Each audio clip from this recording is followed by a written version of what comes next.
So I'm delighted to be here and delighted to actually having seen the house in person and to be able to talk to you a little bit about it. What I would like to do is to, Terry a while back sent me the inventory of the furniture that was in the Smithfield in the 18th century. And I thought I would just look at that furniture and maybe show you some pictures of pieces that would be similar to that, and talk about some of the pieces that were in the house and the aesthetic that really represents the Chippendale style. And then shift gears and go into the 19th century and talk about a little bit about the Victorian aesthetic. My next project, if I ever get around to it, somebody said the round two-its are in, so I should get to it pretty soon. but anyway, to talk to you about the whole different aspect of the 19th century.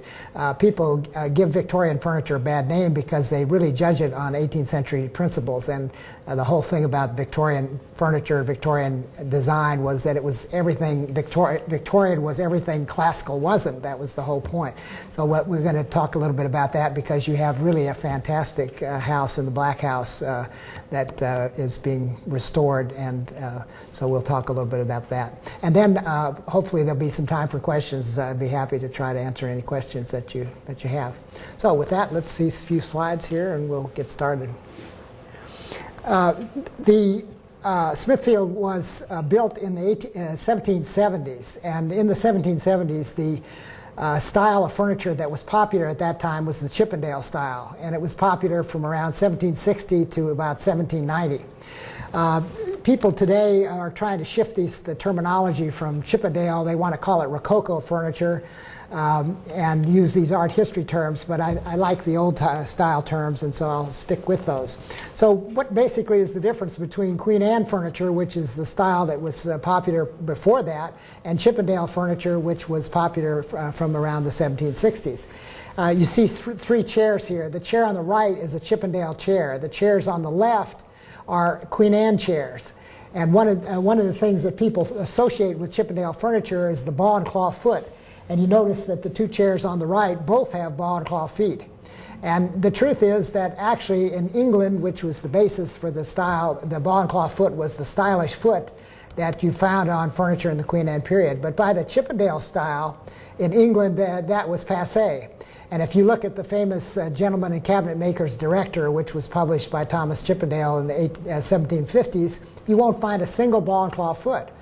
In America, however, we became a little more wealthy. We could afford more refinement and more costly carving. And so by the Chippendale period, we said, wow, we didn't have a chance to do it in the Queen Anne period, but now we're going to do it.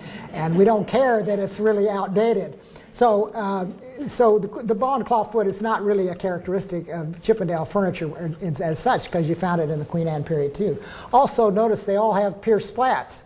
And while you don't see pierced slats too much in the Queen Anne period, the chair in the center is from the Livingston family, who lived in the Hudson River Valley, owned a huge estate on the river, and they could afford a pierced splat, which was the stylish splat in that period as well. So that's not it either. But, well, if you look at the two chairs, the three chairs, the two on the left are all rounded. Everything is curves. And the design, the margins of the chair, the framework kind of contains the design. In the Chippendale chair, all of a sudden it starts to sprout ears. You see the very prominent ears, and the furniture is much more rectilinear. And really that's the essence of the difference. Queen Anne furniture is very curvaceous, and the design is contained within that curved frame. By the Chippendale period, it seems to be exploding off the surface. Now, the reason that I don't like the term Rococo is that really the Chippendale style involves two other influences beside the Rococo. And here you see three chairs with those three influences.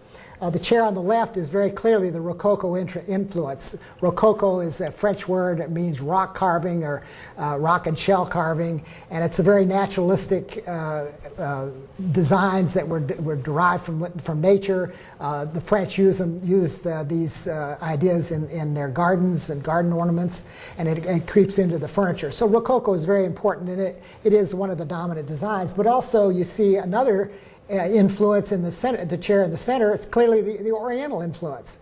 And the Oriental designs were very important. We talk about Chinese Chippendale chairs. Well, actually, there really were very few Chinese Chippendale chairs made in America, but the Chinese influence does come here and there. And you can see it clearly in all three of these legs. That straight Marlborough leg really is the Chinese influence. So the Chinese influence is the second influence. And then the third influence is the Gothic influence. And you see that on the chair on the right. With the quatrefoils and the Gothic arches. And we'll see this Gothic influence continue to be popular, and it really also the Chinese influence throughout the 18th and into the 19th century. Now, the furniture that would be purchased here in Blacksburg would be probably made in the South. And one of the characteristics of Southern furniture is that the Southern furniture uses yellow pine. And you can see this arm of a chair, and you can see that very strong grain of the yellow pine. We just had dinner at Lisa's house, and her floors are paneled in yellow pine. It has a very distinct, really beautiful grain pattern. And yellow pine grew abundantly in the South. Now the problem is that none of these little clues to where the furniture was made is 100%. Unfortunately, yellow pine was so good as a furniture wood that it was shipped to the north, and it was shipped to England, so it's not 100%. But generally speaking, when you see yellow pine, you can suspect that maybe that was furniture made in the South. Now, by and large, Southern furniture was of the neat and plain style. That's the way it was described time after time in the inventories of people that were furnishing their plantation homes. But in the public sphere, the furniture was quite impressive. And this is a Masonic master's chair that was made in the Benjamin Bucktrout shop in Williamsburg in the mid-18th century. And you can see that it's really quite fantastic. The bust is Matthew Prior. Matthew Prior, it's kind of a little bit of a mystery why they would have selected Matthew Prior, although the name for the head of the master of the club was really sometimes known as the Prior, and that may be one thing. Also, Matthew Prior wrote poetry and talked about the building of the Temple of Solomon, so that may be it too. But all of this is Masonic masters' motifs, and the chair is really quite impressive. The feet on this piece don't show very well, but they are dolphin feet, and they are taken directly from a plate in Chippendale's director. And this furniture, this public furniture, is really impressive. In the north, the furniture is very impressive even in the domestic setting. This is a Philadelphia chair. Believe it or not, the Philadelphia influence reaches down into this area because immigrants would come through the port of Philadelphia and then keep heading west. And eventually you hit the mountains, and then you head down the mountains, and you come right down the valley, the Shenandoah Valley, and go down through Maryland and Virginia and down into Tennessee and even into Georgia and North Carolina. So there is some influence in this area of Philadelphia, but you wouldn't see a high-style chair like this in this area because all of that fancy carving would require a specialist. The seat would be very expensive, and this would be also not the neat and plain style that most Southerners preferred. This chair, you can see, has a direct relationship to the furniture in Philadelphia. It's the same general outline, but it's absent all of the decoration. And this chair was made in Georgetown in Washington. And you can see that it's very similar, but very much reduced and much more in that plain style. Notice the crest has that scallop shell, and the scallop shell motif is a very common motif throughout the Chippendale period. It's the symbol of Venus. And a lot of the detailing on the furniture is classical detailing that is picked up and incorporated into the design. But a more likely chair would be this one. This one actually is made in the south side of Virginia and is much plainer. It has a typical English style splat, very little carving, a little bit of carving on the pierced splat, but you have the straight legs and very much in the neat and plain style. Notice also that the upholstery on this, instead of being a rich silk or a brocade or something, maybe a worsted wool, this has a leather seat. and leather was actually the most common upholstery in the 18th century. It was very abundant. You had lots of raw material of the leather floating around, and it was easy to turn it into upholstery. And another piece, this is also in the south side of Virginia. It shows another characteristic of furniture made in rural areas, and that showing two different styles. You notice these legs now, instead of being the straight Marlborough leg or that Chinese leg from the Chippendale, stylish Chippendale period, these are turned legs, and these are survivals from the 18th century, early 18th century William and Mary style. And in rural areas, these earlier styles survive for a longer period of time because basically the cabinet makers or the chair makers in these rural areas had a monopoly. And you didn't have a choice. If you didn't like what the guy made, where are you going to go? So you were stuck with buying whatever that person wanted to provide you.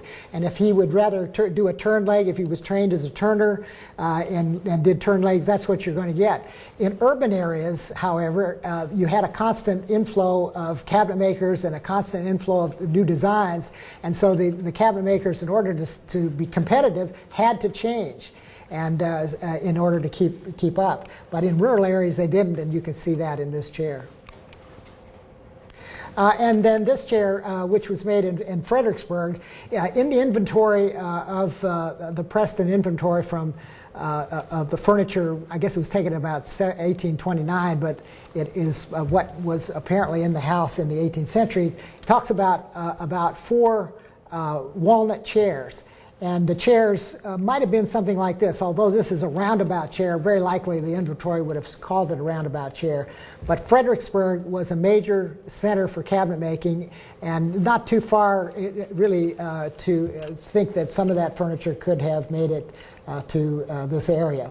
The deep skirt on this piece is to cover up a chamber pot, and these were basically 18th century toilets.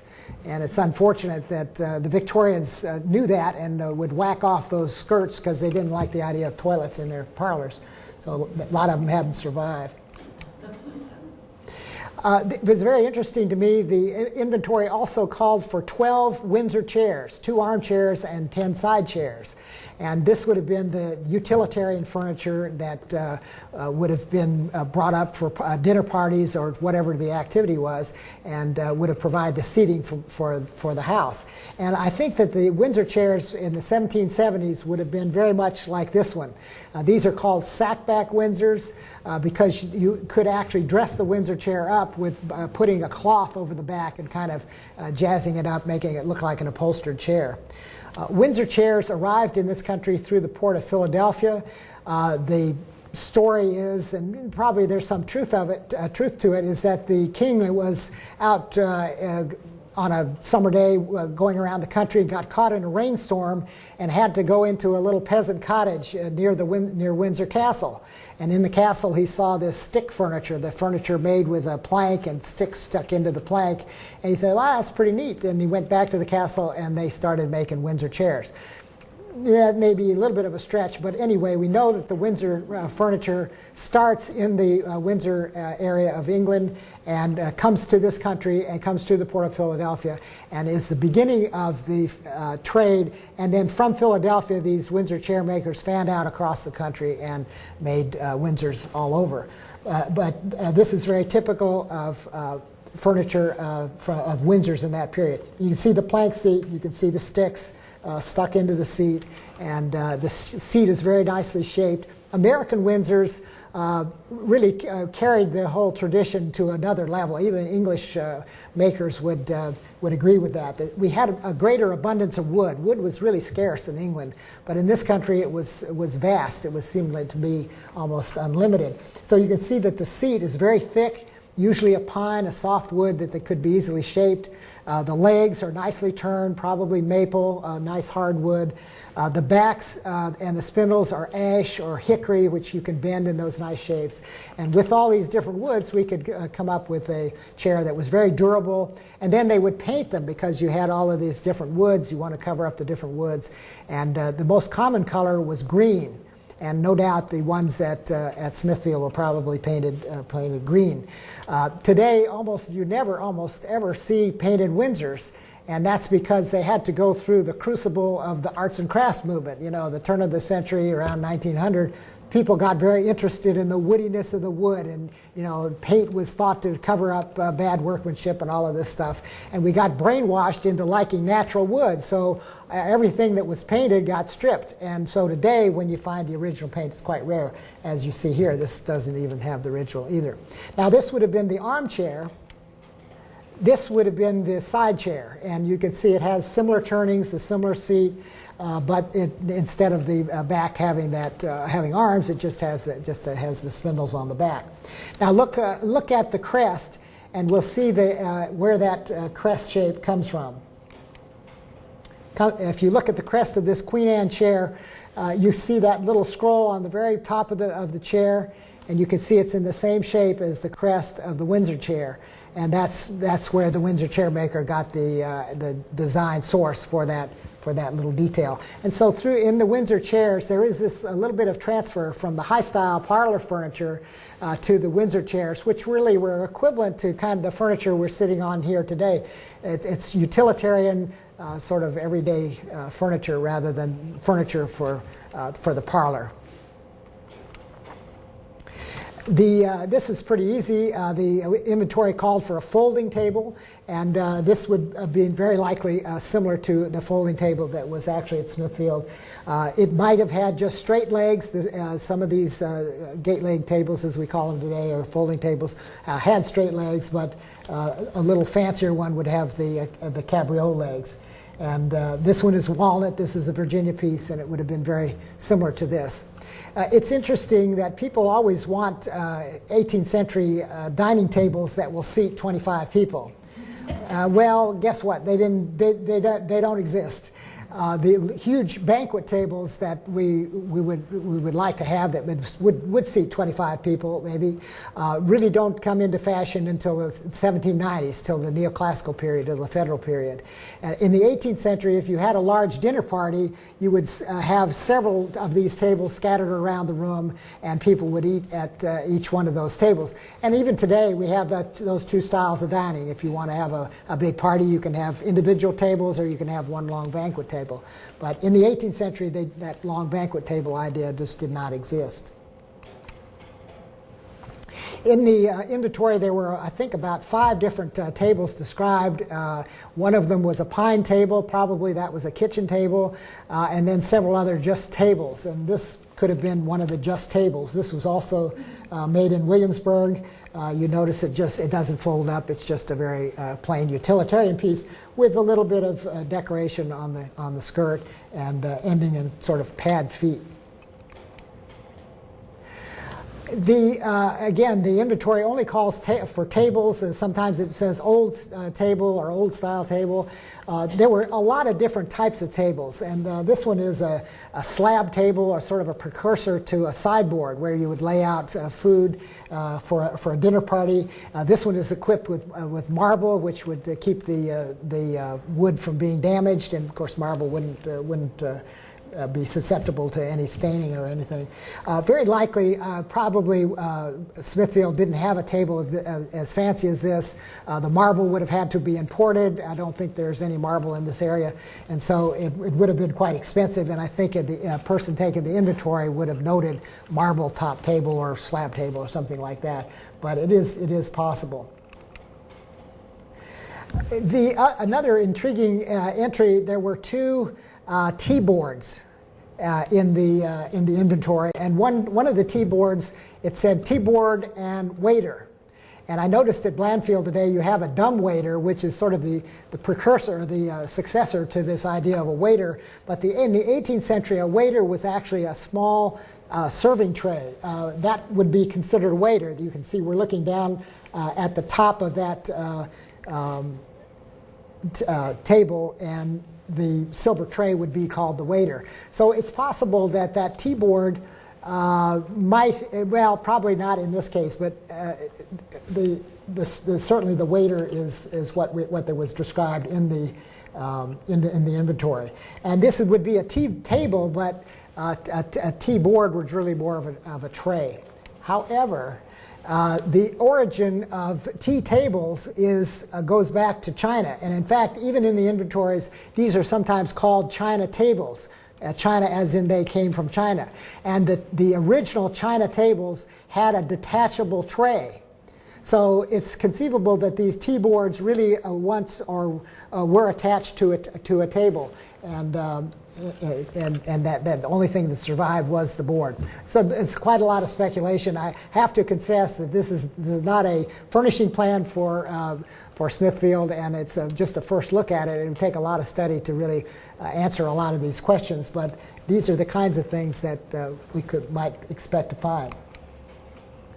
The inventory called for a chest of drawers, and this could be very much like a chest of drawers found in the house, again in that neat and plain style. Actually, Smithfield has a very nice one with quarter columns, walnut, just the right period. That's a good example. This is really kind of unusual because although this is in the neat and plain style, to make this chest would have been very costly. And the reason is that the dovetails that join the top to the sides are cut on an angle, and they're hidden dovetails. You can't see them. And if you've ever cut a dovetail just square to the surface, you know how difficult it is. Can you imagine cutting that dovetail on a 45-degree angle? It complicates it considerably, but it does give a very pleasing, neat, and plain effect. And so that is possible that this is what was in the house. This one is actually a Petersburg chest. It's interesting that the recent book that came out on Southern furniture by Ron Hurst and Jonathan Prown took great delight in showing how badly made Northern furniture was compared to Southern furniture. And yeah, it's impressive on the outside, lots of carving and all that stuff, but it's really cheeseball made. I mean, here you look at the back of this chest. This is a Southern chest now, and you notice that the back, instead of just nailing a board, just nailing it on the back sort of helter-skelter, they have divided it into 4 quadrants, and each quadrant is joined together, and it is really strong and well made and is made to last. Part of that is that in the north, they didn't have to go through these very hot and humid summers that we have in the south, and that the humidity expands and contracts that wood, and it just, Northern furniture just wouldn't survive down here. We are looking at the top of a foot on a Southern piece of furniture, and it's a little hard to see from the slide, but instead of one solid block of wood that provides the backing for the leg, this is called stack lamination. There are 4 or 5 blocks that are stacked up to provide that leg that is what the whole chest rests on. And what that does is it allows the wood to expand and contract in the same direction as the exterior wood is expanding and contracting, so that it doesn't split. And a lot of northern feet on northern pieces, you notice that the feet are split or broken off because the wood something has to give, and it just breaks. But in the south, this stack lamination technique was very common. This is a chest made in Frederick. Frederick is only about 30 or so miles east of Winchester, and it's on the way. If you're coming from Baltimore, you hit Frederick, and then you hit Winchester, and then you start down the valley. And this chest is very heavily influenced by Philadelphia and Pennsylvania workmanship, those 3 drawers, 2 drawers, and then the 3 drawers at the bottom, but made in a rural area. And again, you can see these very early techniques. It's a little more subtle on this piece, but you notice the sides, instead of being solid, which were joined with dovetails top and bottom, they're panels, they're frames. They're joined frames, and that's the work of the joiner of the 17th century.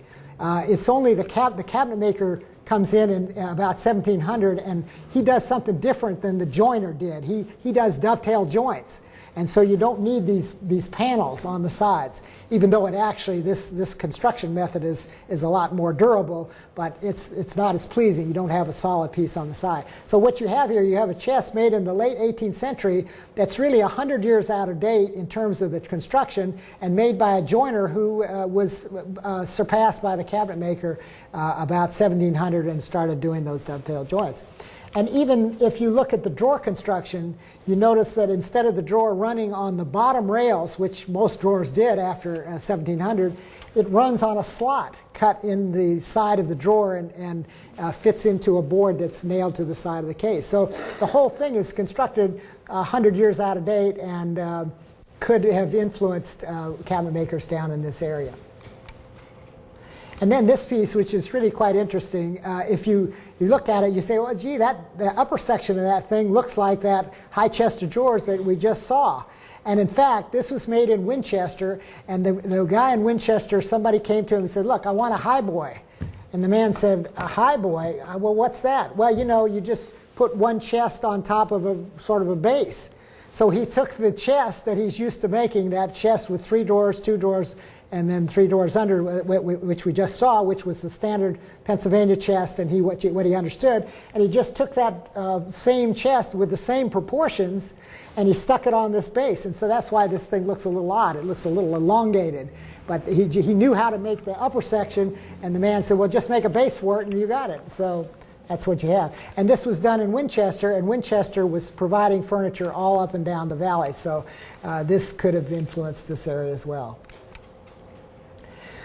Beds, the most impressive thing in the house, the most expensive thing, even at 1829 when the inventory was taken, still the bed was the most expensive item in the inventory by far. I think it was like $40 versus $3 or $4 for the chairs and tables and everything, most everything else. So it was really hugely expensive. But today we think of the bed as just, you know, the frame you sleep on. But in those days, the bed meant everything. It meant the frame plus all of the hangings. And really, the frame itself, the bedstead, as it was called, was only a couple of dollars. But the value was in the mattress, was in the feather bed, was in the coverings that went on the bed, was in the curtain that hung behind the bed, and was in the maybe 70 or 80 or 90 yards of material that were used to hang the bed. And even today, if you hang a bed with 80 yards of material, what is it like? You're still talking lots of money. So that's where the value was, and that's why the bed was the most valuable. Now, this is a low post bed. It didn't have all of that fancy hangings, and so the low post beds have a much less valuation. The beds that were in the inventory, it said bedstead with cording. And here you can see bedstead, and the cording, of course, is the rope that is strung through the frame of the bed. This is a Williamsburg bed, probably a little fancier than anything at Smithfield. The feet probably would have been straight rather than cabriole like this. And if you look real closely, you see those little figures on the posts. That is quite unusual anywhere. This is really the only example of that I've ever seen. And it really refers back to the early 18th century English Palladian style, where sculptural furniture was quite popular. So in a way, this is an old style, but it's an old English style that has been transported over to Virginia. Now, one other thing, you might think that sleeping on the rope might be a little uncomfortable, and many of these beds were actually fitted with a canvas bottom. The rope was strung through the holes in the rails, but then it was threaded through grommets in the canvas, and so you actually slept on the canvas, not the rope. But the fact that the inventory said with cording, at least on 2 of the beds, the low post beds probably did have cording, but the high post bed, one like this, you have 2 very nice ones in the house, one of which is an 18th century one, and may have been similar to what was actually in the house. You notice that even most museums don't have the wherewithal to furnish these beds with the winter hangings. I mean, even museums have a hard time buying 80 or 90 yards of material. So you generally see beds, high post beds, hung with their summer hangings, so that you don't have to use so much material.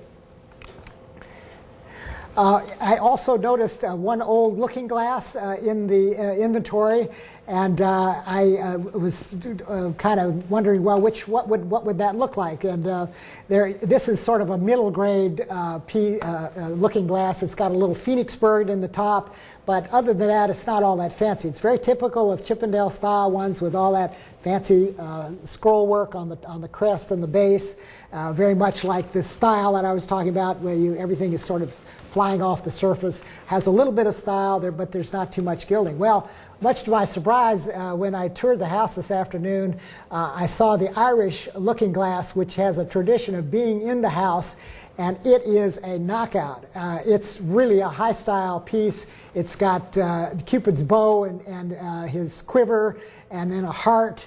And I was thinking, we were talking about the Preston family and how could this, where would they get this? It just really, that's as good as it gets in terms of a mirror or a looking glass. That's the proper term. Looking glasses hung on the wall in the 18th century, and the mirror is what you held in your hand.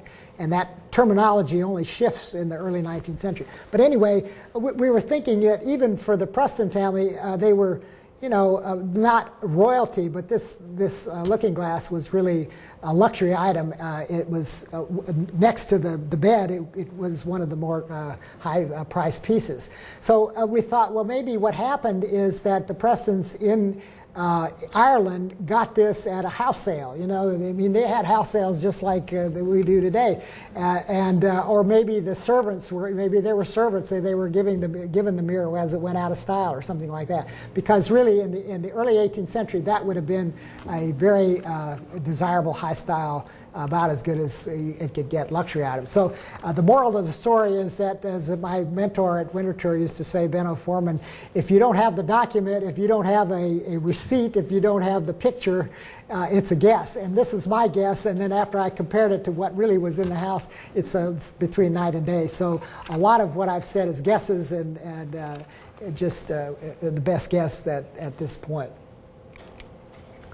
Well, that is not Smithfield, but if you think about it, if you take that pediment and scoot it down over the door, and then you just ignore all of the colors and ignore the little detailing, the neoclassical detailing, and the fact that it's a full 2 stories, it's not too far off from Smithfield.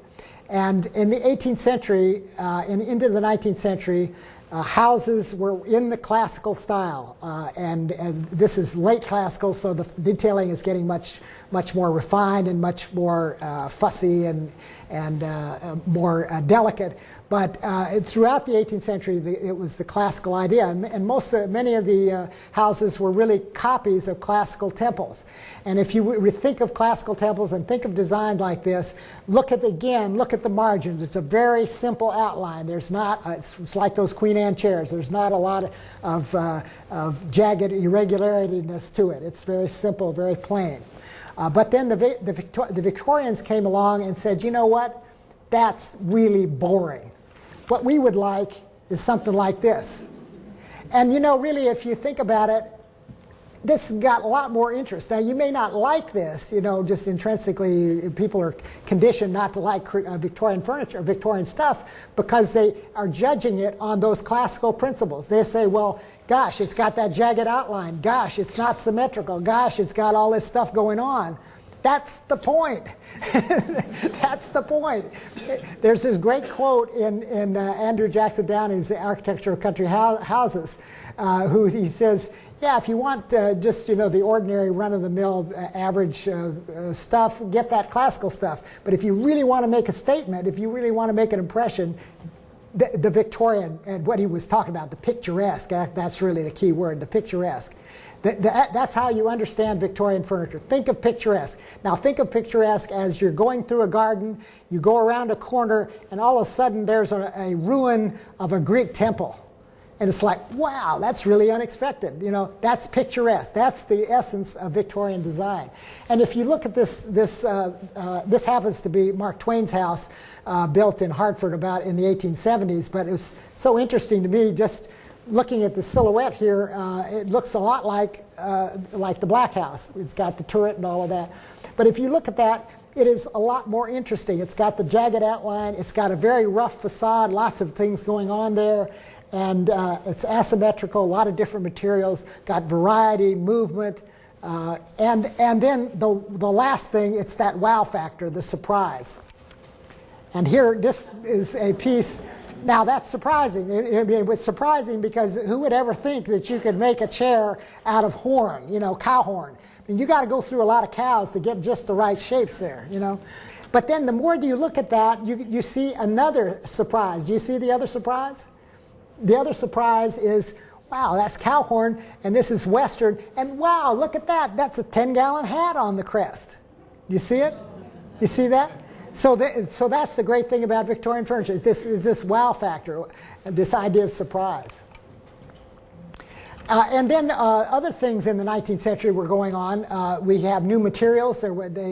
Steel making was made more, you know, we had cast iron furniture, but by the 19th century you had steel was developed in so that it could be made in a mass production to be available widely, to the point where you could actually make chairs or furniture out of steel. And there's a lot of in Troy, New York, was the center of that, where they also made storefronts and house fronts, but they made also furniture, and this is Thomas Warren's centripetal chair. It was patented, and it's basically a platform rocker.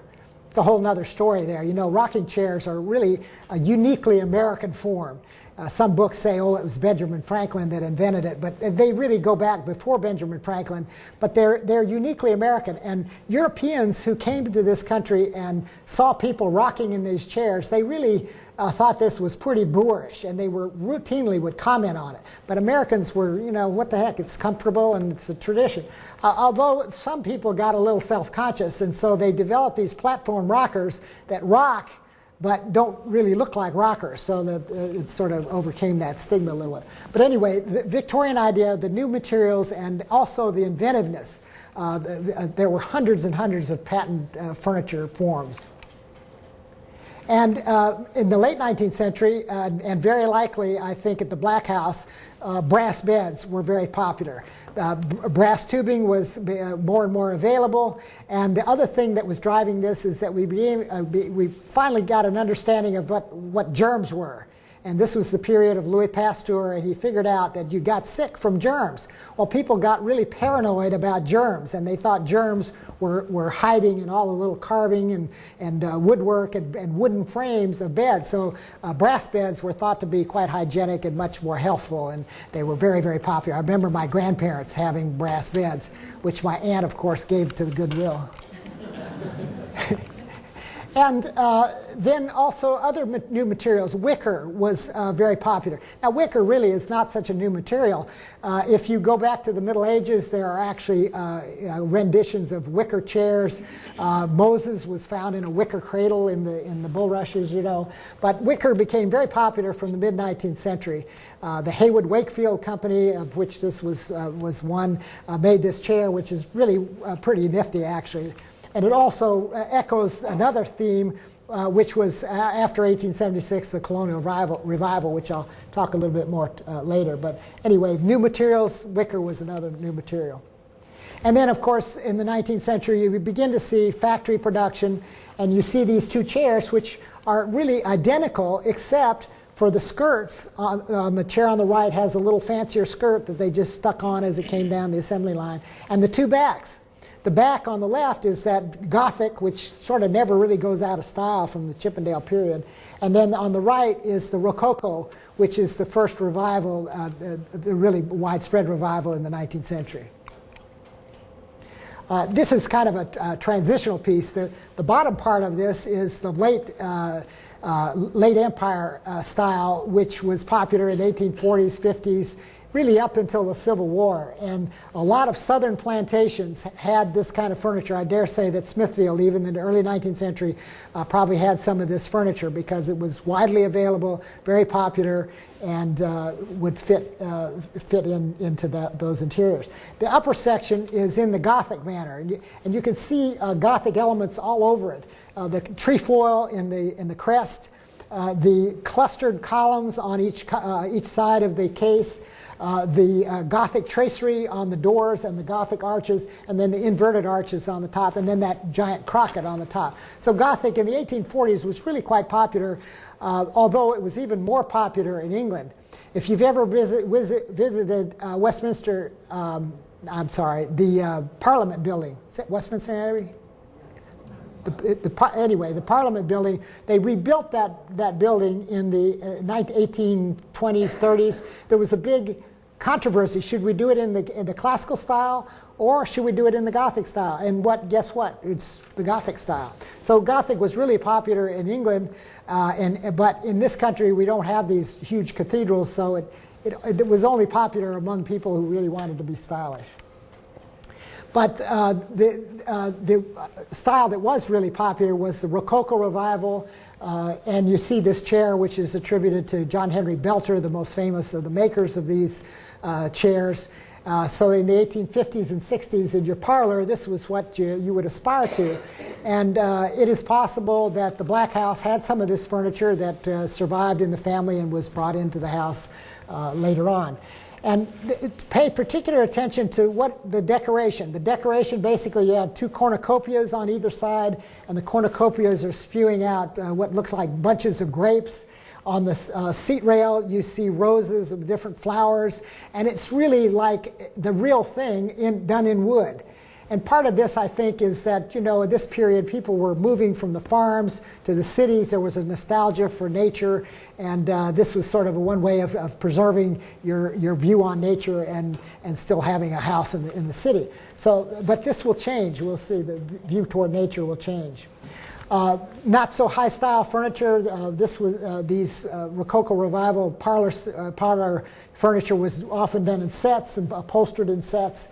And you see here a triple back sofa, another version of the sofa, and not quite as high style as the Belter, but very, very popular all over the country. And one last example, this is a center table. The center table evolves in the early 18th century, early 19th century, to be put under the new gas chandeliers, or chandeliers that would be in the center of the room. And you would put the table there and pull up chairs and read and knit and have coffee or tea or whatever. And so center tables were very popular, and they continue to be popular throughout the 19th century. This one is by the Meeks firm of New York. And if you look at that little bowl of fruit, it's unbelievable. It's like stone fruit, except it's wood. And then they sort of at the same time that you could furnish your home in parlors in Rococo Revival furniture, the Renaissance Revival was also very popular. And it was similar in the huge amount of ornament on the furniture, but the ornament was different. In this case, Ken Ames calls this death in the dining room. And you can see that's what you're eating, fish and fowl, and then you got vegetables on the side. And women didn't let these things last very long. The style passed after about 20 years. But anyway, very popular, and it was different from Rococo in that Rococo was very curvaceous, lots of scrolls and lots of curves. The Renaissance Revival is pretty ornate, but it's a little bit more rectilinear. And the legs on chairs, instead of being cabriole legs, are straight turn chairs. And this furniture was very popular in the dining room. And then just another example of Renaissance Revival. The neoclassical ideas still keep percolating, and Ken Ames coined the term neo-Grec for this. You can see all these classical motifs on the bottom and on the top, right on next to the little pocket for your slippers. This is a boot jack. You know, you come home and slip off your boots with that little prong there, and then you take out your slippers. The Victorians really knew how to live. It's really been downhill ever since, I'm telling you. But you see the anthemia, which are a very common 18th century and a very common classical motif. The anthemia grows wild all over the Mediterranean, and that is what you see there, those scrolls. But then, you know, all of this stuff is pretty heavy and pretty ornate, and some people didn't appreciate all of that surprise, and, you know, they didn't have a sense of humor. And so along came William Morris, and he said, you know, this stuff is pretty bad, and so we're going to go back to a more idyllic time. And he thought that the Middle Ages were more idyllic. And in that period, he thought that the craftsman was actually the designer, and it was just so wonderful. And little did he know that it was never true. I mean, you know, the furniture maker was always making what somebody told him to make. Usually it's the architect, you know. So he really wasn't doing it. But anyway, he thought that was an idyllic time. And he decided to actually set up a guild to make furniture in that manner, in a way, like the old guilds. And it was wonderful, except that it was really expensive. So only very rich people could do it, and the poor craftsmen didn't fare much better either.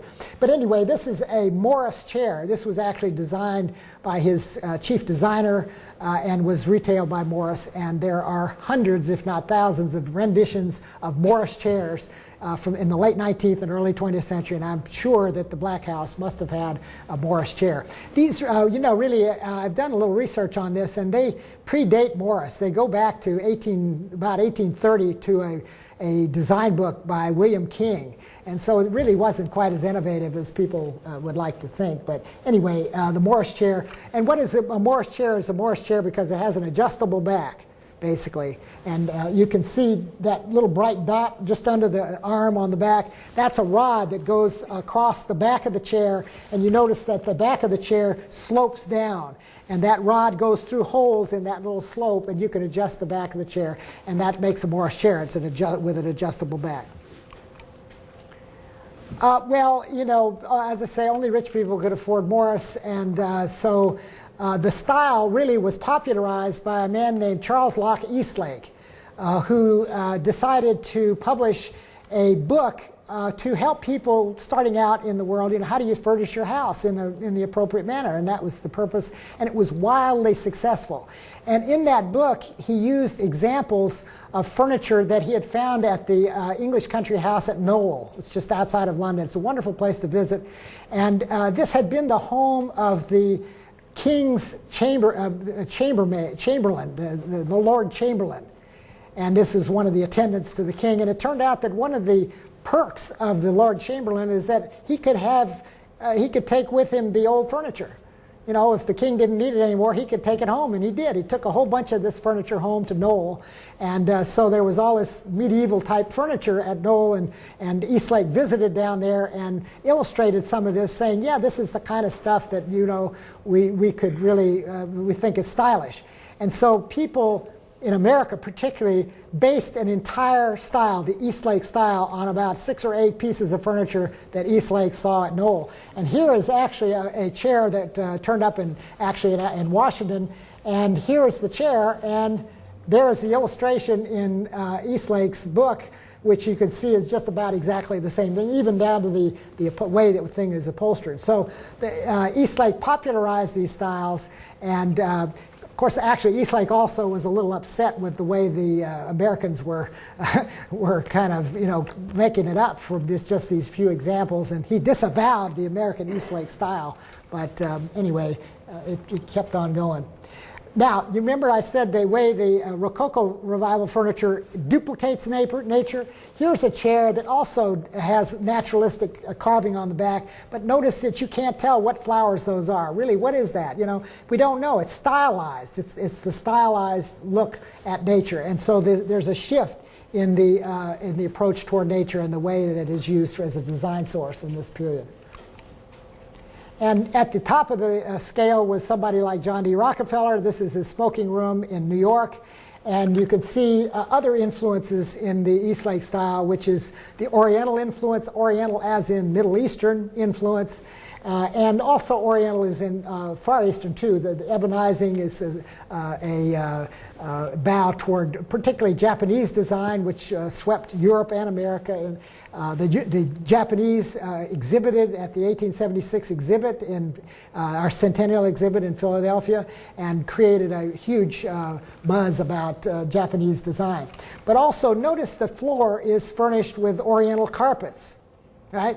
And the reason that Oriental carpets got so popular in this period is that people looked around and said, Gad, look at that. That's stylized nature. That goes along with just the ideas that we're trying to promote.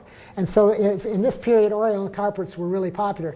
They were not popular in the 18th century. I mean, they were popular. I mean, people would love to have had them, but they were hugely expensive, virtually nobody had them. If you had them, you put them on a table. You wouldn't walk on them, for crying out loud. They were just too valuable. The only reason that you see lots of historic houses with Oriental carpets is that it turns out that Henry Francis DuPont collected Oriental carpets. And people went to Winterthur, and Winterthur is where his estate is in the museum, and he virtually brainwashed a whole generation of designers to think that Oriental carpets go with, 18th century furniture. Here, Japanese design. Here you see the cranes. There were lots of cranes in the Japanese exhibit in 1876. You can see their approach to nature. You can see the ebonizing of the cabinet, and it's a very important influence on the Eastlake style. And the Eastlake style would have been the style that would have predominated probably at the Black House, built in the 1890s. This was right in the middle of the Eastlake style. There even was a little bit of interest in Egyptian design. In the mid-19th century, Cleopatra's Needle, this big obelisk, was brought over to New York. And there was more excavations going on in Egypt, and people were very interested. And so you see this little stool, and the tops of the legs of the stool, which are kind of, can't see them, but they're lotus blossoms. That's a very common motif in Egypt.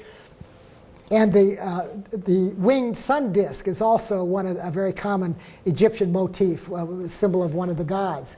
And of course, the zigzag effect on the skirt. The zigzag is the hieroglyphic for water. So you see the zigzag a lot because they really were into water. They didn't have much, so it's important. At the top of the line, I don't know if the blacks actually could have imported stuff from New York.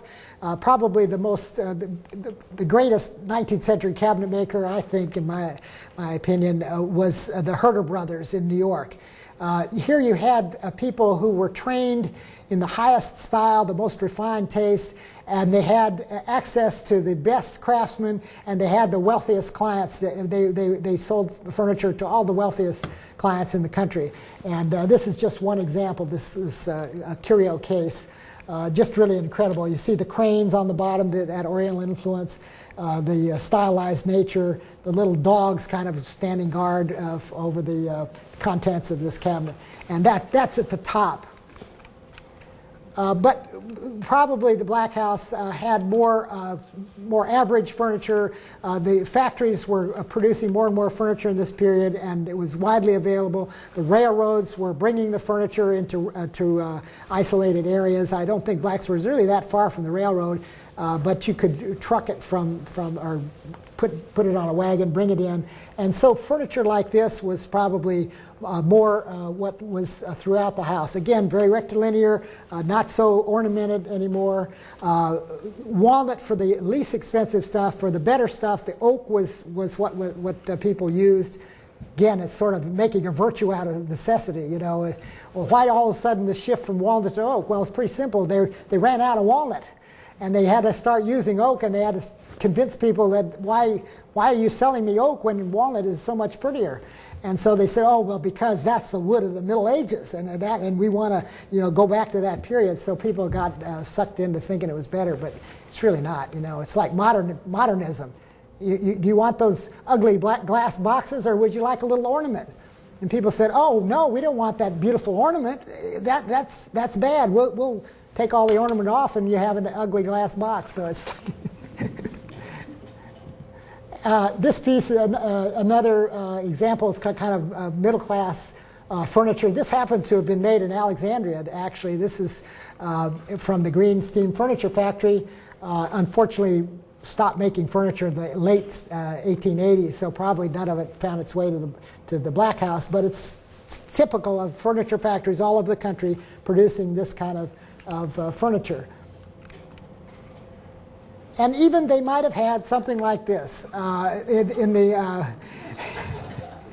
1876, we got very interested in our heritage.